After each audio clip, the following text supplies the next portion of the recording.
So is there anything you want to say before we ask questions, or are you?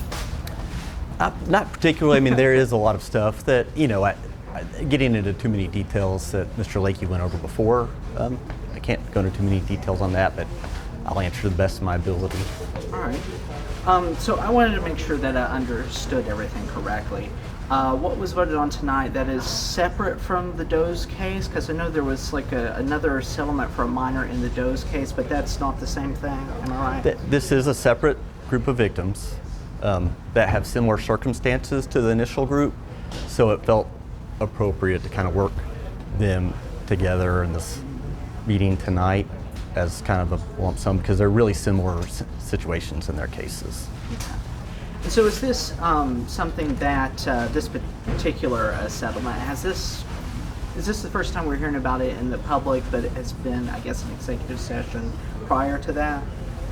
I can't really discuss too much from executive session. I think that as details get figured out, we hear them out here as soon as we possibly can. Yeah, I haven't followed thoroughly, so I wanted to make sure I understood. Interrupt me if you want to. A lot of questions tonight were worried about, the cost to the city ongoing. Any impact on services, projects, staff, taxes, those sort of things coming from this? Part of the reason that we even entertain the settlement is to prevent having those issues to deal with. There's no remote issue right now with the core services, essential services. The city still has, I think at last count, $31 million was in our funds last week. So we're still in a strong financial position, but part of the reason why we entertain the settlement is to keep that security in place. And a lot of folks tonight were worried about if there are more settlements to come, what happens. I don't know what the question is. Well, how would you address those worries? I think a city of our size, we always have to worry about that. As far as Sean Williams goes, I hope there's no other victims that we know about. You'd have to ask him. There's also a sentiment out there, one of them mentioned that in the public comments, is that, and correct me if the premise is wrong, but a lot of folks have this idea that, okay, the police department did something, maybe not criminal, but did something wrong, and we're paying for it, but they don't feel like there's accountability for the people who got us in this situation. How do you address that? And I understand that. I've been here for 11 months. I had those same concerns. After being here, it is unbelievable to see the change in management and leadership at the city. As far as the police department goes, there's a new police chief, deputy chief, major of administration, major of operations, new CID director. There's 5 platoons. They all have new leadership. There's a new special victims unit. It's really impressive, the changes that the current city administration has helped facilitate in 24, 30 months. So as far as holding people accountable, it's a whole new environment at the city. And also the leadership now and the police department now, it's this continual improvement. And so I'm really impressed with that they're doing, but we're not going to stop making sure that we tighten any holes, because we're all human, and get better every day. I know there's a lot of things that can't be talked about because there's ongoing lawsuits. Folks at one point wanted a town hall and weren't able to do that, and the attorney tonight was advising not to share what happened in executive session. What has to happen in order to be able to speak more publicly? Will there be a point where we have a town hall, or where we hear, we've heard there was no criminal wrongdoing, but what are we going to hear? Somebody did this wrong. This is what we did wrong. Well, I think one of my frustrations with that executive session is by nature, any executive session is private information.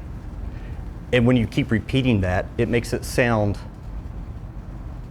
like there's a lot going on. At the end of the day, it's no different than any time you sit and talk with an attorney, period. And as we reiterate that, it makes it sound like there's a salacious. The fact is that there's a really, really bad guy that did some really bad things, and his victims have had to deal with it for a long time, and our city's dealing with it now. And I don't think there's a point in time. There's not. I mean, as this happened tonight, for me, is a big kind of answer of like, okay, there's some resolution. I mean, it involved a minor, and I think it is a relief to kind of get past today. But the city's needing to settle claims there. For what reason? Like, the city has to have done something, or you know. I thought that before I came in here, and after understanding what a civil lawsuit means, it means no matter what, there's a ton of money, there's a ton of time, there's a ton of exposure. Attorney fees are real, and as this goes on, and the longer we even hash stuff out, even to get to a settlement, it's costing money. And to be honest, our insurance in this case is gone. It's been used, and so everything going forward is not covered by insurance, and that has a lot to do with why we want to get to a settlement, because the attorneys are expensive, and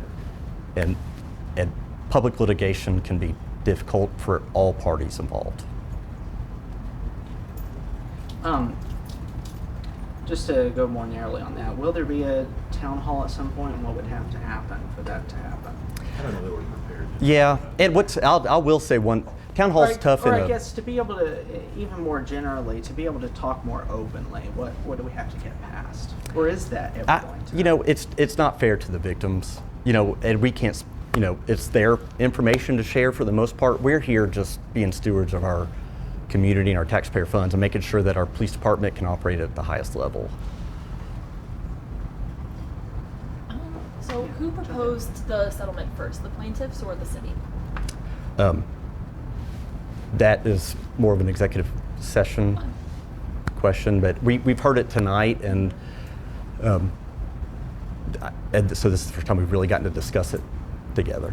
And then if after the settlement you could kind of speak to the victims, what would you want to tell them? Well, I mean, the victims are so far, and there's not really, I don't want to our police department will continue to do the best that they can, and you know, you can't go back and fix what happened, so there's no words that will even matter or say it, but preventing it from happening to future kids and minors is all I really care about at this point. And then how is this also aligning with when you became mayor? You said you really wanted emphasis on transparency. You guys had that town hall just a few weeks ago. How is this helping with that whole transparency mission that y'all are going on right now? Well, I think what I probably would want to reiterate, being new in this role, is that our whole effort is to be as transparent as possible. I think compared to a lot of communities, we're more accessible than, we're out in the public all the time. I mean, Commissioner Brock spends a ton of time out at events, and I think we're very open, we're very accessible, and I think this case has created this mystique, but he's not that interesting. He's just a bad man, and people want answers because we can't understand how a human is that bad, but it's him. You know, there's no hiding anything. He's just a creep.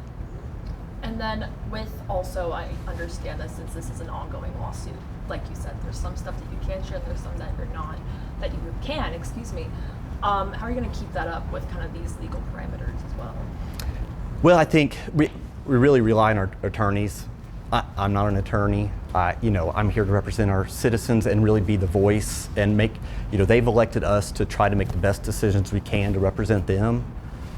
So I'll just take the legal advice as it comes, and I may not always understand it, but I'm here to make sure I'm making the best decisions for our community.